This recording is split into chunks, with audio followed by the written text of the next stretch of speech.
The coordinates led me completely past the suffocating, artificial borders of the cyber city.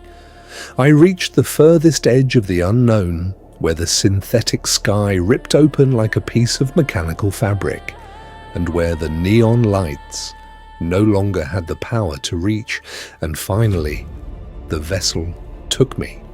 I was launched far beyond the stars, into the deep, silent void of space, straight toward the place where I truly belonged. As I floated through the infinite darkness, only one thought pulsed in my mind, one singular rhythm in my heartbeat. The bitter exile was finally ending. I was going back to a place where no one would look at me like a cosmic monster, where no one would treat my very existence as a dangerous threat. I was going to a home where my innocence would not be judged. When I opened my eyes, the rusty grey colour of the cyber city was completely gone. Before me was a breathtaking world glistening with majestic marble pillars under a sky that glowed with pure, liquid gold. This was the place I came from. Every single cell in my soul recognized this ground and this air instantly.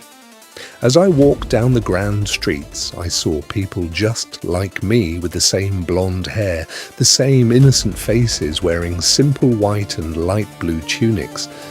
For the first time in my entire life, I didn't feel the desperate need to hide inside a dark cyberpunk hood.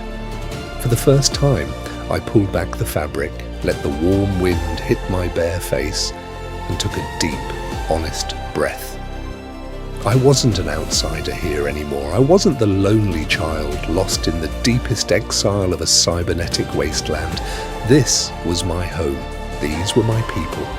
But as the days passed and the golden skies slowly turned into deep, eerie crimson shadows, I began to notice the freezing coldness hidden behind these gleaming streets and magnificent palaces. This place looked like a perfect paradise from the outside, but the people here were not as pure or perfect as they appeared on the surface.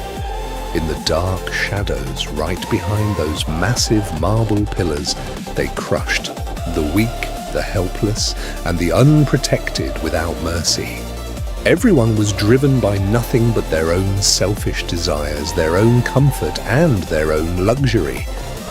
The powerful closed their ears completely to the agonizing screams of those crying in the dark corners from hunger and abandonment.